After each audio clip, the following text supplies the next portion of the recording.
Hey everyone, Mark and Joey back here on a beautiful Friday morning here in Ontario. You're going to get a chance to get out and play some golf with your new clubs. Finally. We went through your new clubs on the golf show that we just did. Just to let you know, we are starting up a golf show now that the NBA, NHL are getting to the end of their season. But this is our NBA show. Last night was unbelievable. So much tension, so much great play, such great defense. I mean, it was incredible to watch that fourth quarter. So we're going to talk about that in a second. But we also want to talk about what's going on with the show. We're now on 4 platforms, moving to 5. First of all, Roku TV, which is where we started it all. Views continue to grow and grow and grow, which is fantastic. We are also, Joey, now have a podcast. Yeah, so ngscsports.com, vimeo.com, Roku TV. We now got a website called awesometvchannel.com.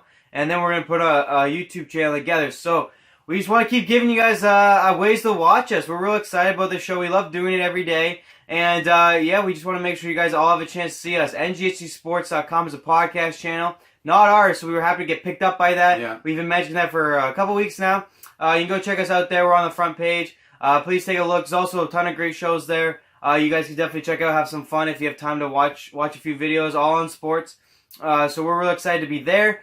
Like I said, Vimeo, we've been on for a little while. First, we've started promoting it for about a week and a bit now. We're also going to have products that you guys can buy on there. And those products are gambling strategies for you guys to make a ton of money. Well, so we play all the sports. It's a huge passion for us. Obviously, you work in golf. I work on putting our business together in video. We don't have a ton of time, but we have a number of strategies that have always made us some nice passive income over the years. And we're going to share all of those on every sport. They're going to be individual shows done on those strategies. They'll be for sale on the website. They're also going to be on Vimeo.com. You're also going to find them on YouTube and all the other mediums we have. And you'll get a chance to see how we make money wagering on sports and having fun as well. That's part of sports, is not just the wagering part, but having fun. And you'll be able to buy those...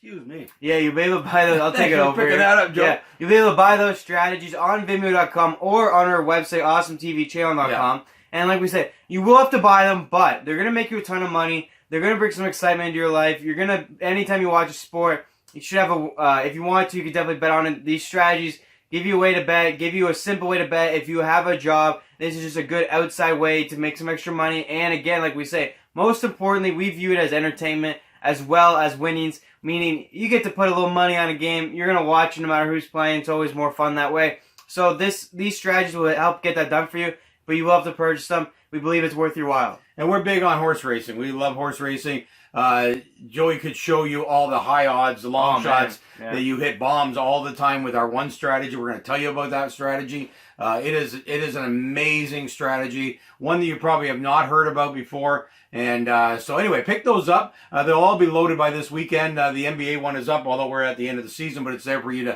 to see, maybe help you out in the playoffs here as well. So quick summary, we're on 5 platforms. We're going to offer you guys some paid betting strategies. You got to buy them, but they're betting strategies for you guys to make tons of money, so we're real excited about that. Like I said, 5 platforms. Check them all out. We're real excited to always do the show. And as we always say, and it's now kind of our tagline, we're fans for the fans, meaning this show, we're fans. You know, we sit at home just like you guys watch these games, yell at the TV, and now we like to bring that to camera the next day and vent to you guys, and hopefully you enjoy our debates, our passion, what we guys say. We also have a lot of knowledge. We've been obsessed with sports our whole lives. It's a big deal. The only news we watch is SportsCenter. So you can tell that we love our sports. So and we want to be able to bring you shows that includes the NBA, which is getting right down to the end. What a night! What a night! Yeah. So the Toronto Raptors won again.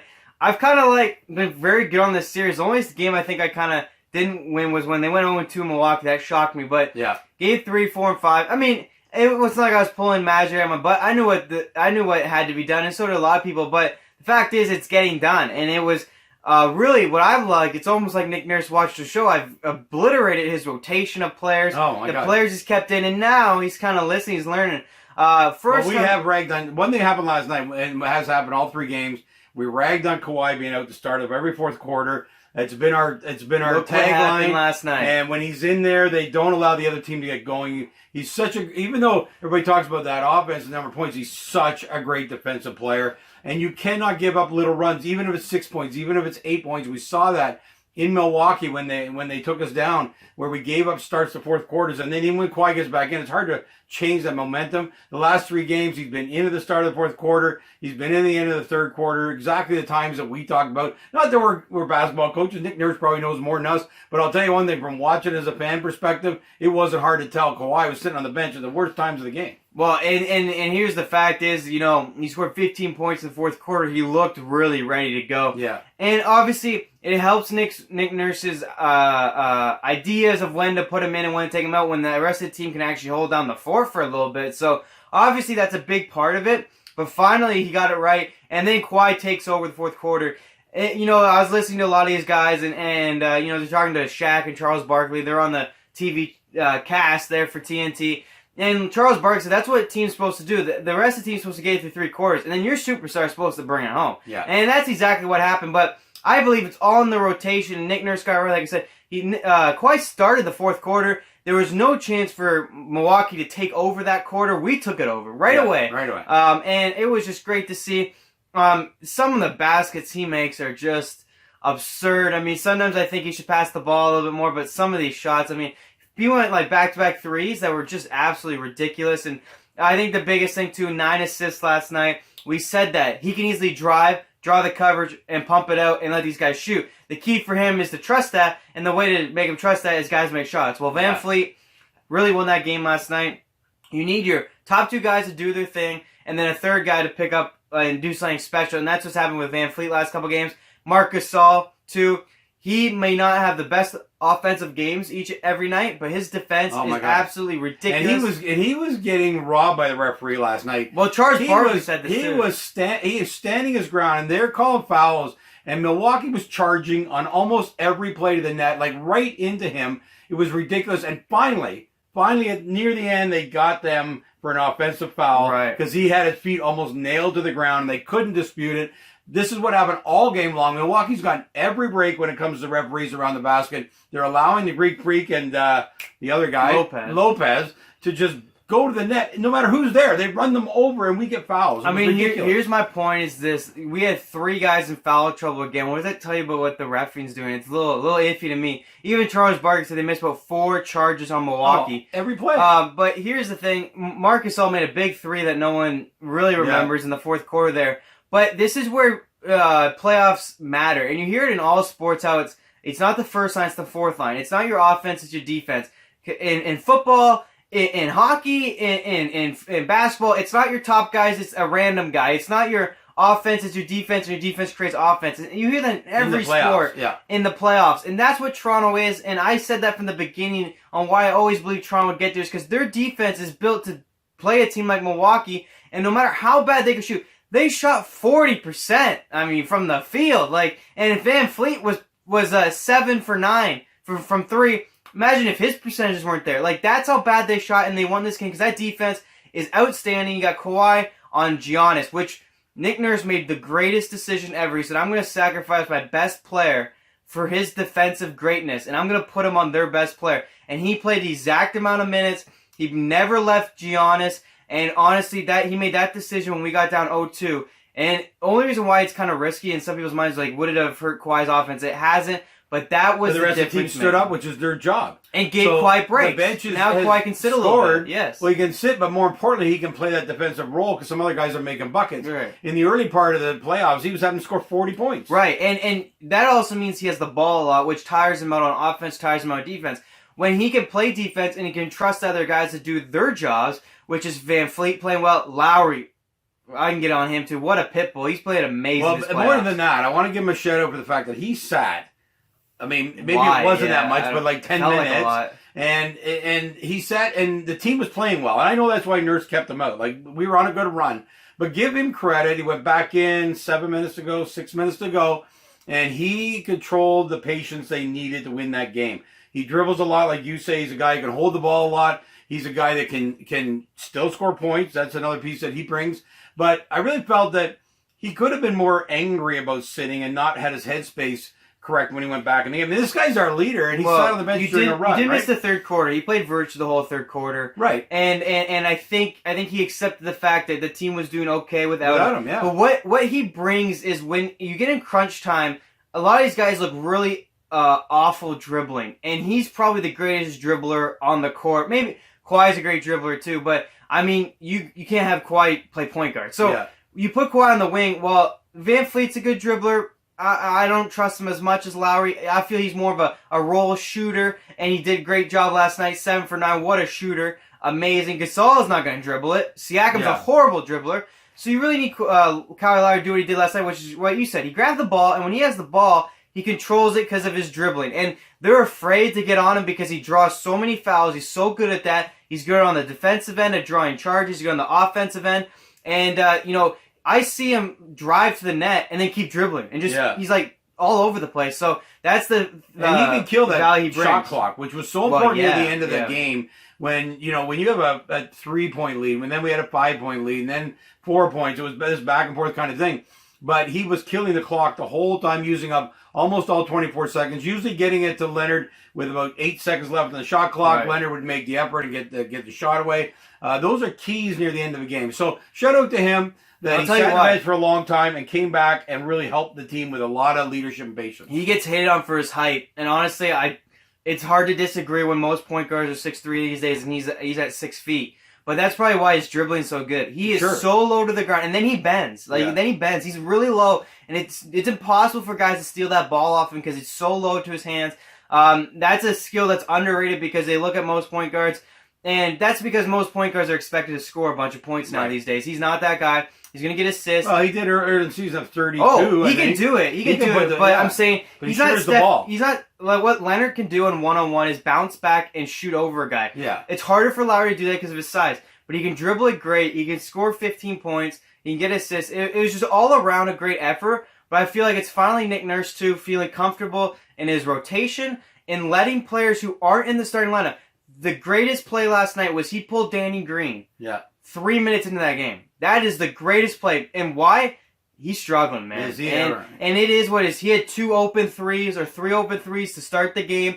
We were down 15 points early because he missed those threes. Milwaukee takes the ball, goes right down the court. The greatest play of the night was pulling in, putting Van Fleet in. Yeah. It's unfortunate you got to do that because Danny Green's been awesome throughout these playoffs. He's been throughout the season. He's not been good last He might be the guy who keeps Leonard there because it's his best friend. All those things are great, and hopefully he has a good game coming up soon.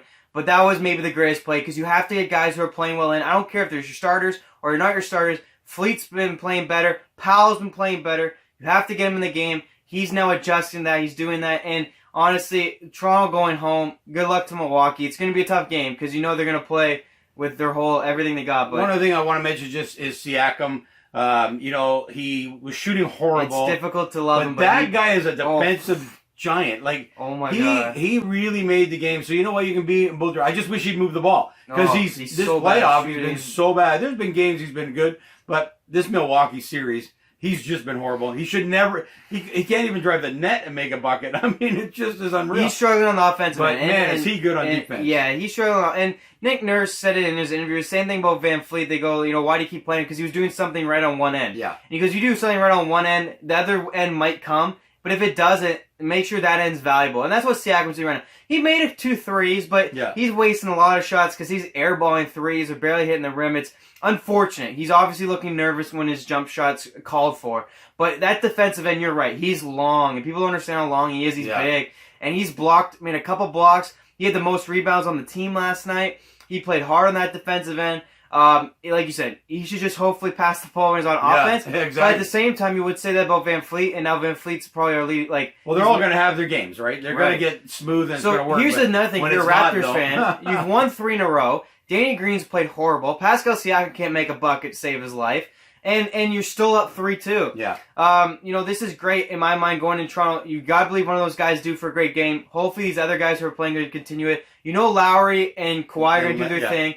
Gasol is going to be a defensive juggernaut. So is Siakam. So you got all these great things rolling in Toronto's favor. I think Toronto closed out in Game 6. But what a great game. We're really happy about it, really passionate. We believe Toronto should have won Game 1 anyway. Can you tell? Yeah, but this also comes from... This is our personal show about the Raptors. Well, here's what... I can be objective. Milwaukee, what's going on in Milwaukee? Giannis Antetokounmpo cannot be holding the ball. George Hill should play the whole entire game.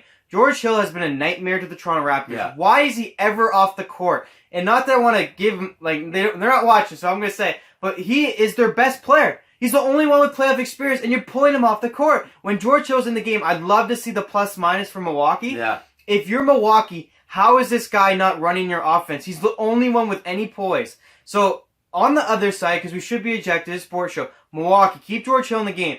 Don't give Giannis the ball to dribble. Put him down low because he's uncomfortable right now dribbling inside. And you can see it all the time. We're happy to foul him because he can't shoot. We can't shoot free throws either. Brook Lopez needs to get Anger down low. These guys got to start making threes. But in my mind, you put the offense through George Hill if you're Milwaukee. If you want any chance, he's the only one looking any sort of comfortable for Milwaukee right now. So if you want to, we should go on both sides. On the other side, that's the one thing I think Milwaukee needs to fix is they should run through George Hill. But Drake's going to be there in Toronto. It's going to be a loud crowd. That's in Milwaukee's head. That's unreal. Honestly, he's going to be there. It's going to be a loud crowd. I think it's tough to beat. I think Toronto was always the better team. And people talk about Milwaukee had the best record. We had 2 less wins. Kawhi didn't play 30 games. We should have won game 1. Really, we should have won the series already. Yeah. I think it's over, and we're going to get home court against Golden State in the first 2 games. I'm real excited. I'm overdoing it, but I'm real excited. They're all going to watch sidelines to see if Drake's stepping over the line into the game. So he was at Jurassic Park last night on the stage. It was unreal. And say what you want. He did a bunch of interviews. He fired up the crowd. He did a performance. I normally don't care for celebrities because I'm like, what do you matter? But he's done a lot of great things. Well, he's also part of awesome. the management of the Raptors. He's the ambassador for the Raptors. Yes. So this is part of his job is to wind up the city. He's done that. The city is, but he doesn't crazy have about to. That's basketball. my point. Like it's truly great that he actually showed up last night. Yeah. He brought his guys. They had the big TV. He went nuts on everything. He did this big interview at the end. You should watch it. And honestly, I think it's more because I feel like people say they do a lot of stuff and then they don't do it. Yeah. He's really put Toronto on the map for basketball. And honestly, a shout out to him. He's really made this exciting. He better be there game 6. I want him on those sidelines, getting in their heads. I think it's gonna be great scene. So to wrap this up, I want to apologize to Milwaukee fans. We're over the top on the Raptors, yeah. But we haven't won a championship in this city. We haven't been. But any championship. The Blue Jays won the World Series back in 92, 93. That's been it for us. No hockey, no basketball. So we are pumped up about this. You have a great baseball team. You have Green Bay Packers, and you have a great basketball team. So we want this one, please. You've actually been to an NBA final. We have not. But like I said, we're apologizing about our If there's a Milwaukee fan watching, tweet at your goddamn coach and play George Hill. I just don't get why he's not playing. Yeah, us neither. So anyway, we'll look forward to the game coming up. I want to give you a recap of last night, which was very exciting for us. We hope exciting for you. The basketball was great either way. Close game. Oh, what a game. Yeah, what a series, really. So everybody can enjoy that. We're looking forward to meeting the Warriors in the final. It's going to be an amazing game, but we don't want to get ahead of ourselves. Here's the funny thing. I was watching a show. He goes, you have Milwaukee won a game when Toronto was leading the 4th. Toronto won a game when Milwaukee was leading the 4th. A blow by Milwaukee, a blow by Toronto, and then a double overtime game, and that's the difference. What a series. And thank God for basketball needed a series like this. Let's be honest, because the Western Conference has been a dud for about 4 years now. Yeah, exactly. And funny enough, one of our strategies that we've been winning on in basketball here, we're not going to give it away because it's in our strategies, which we charge for. But think comebacks. Basketball's fantastic for that. So see how we do that on our show. And we'll be back. Let's be back tomorrow. We're going to ramble on here forever on the NBA show. We'll be back tomorrow to chat more about the series and the final game. Enjoy the day out there today, and we'll be talking to you tomorrow.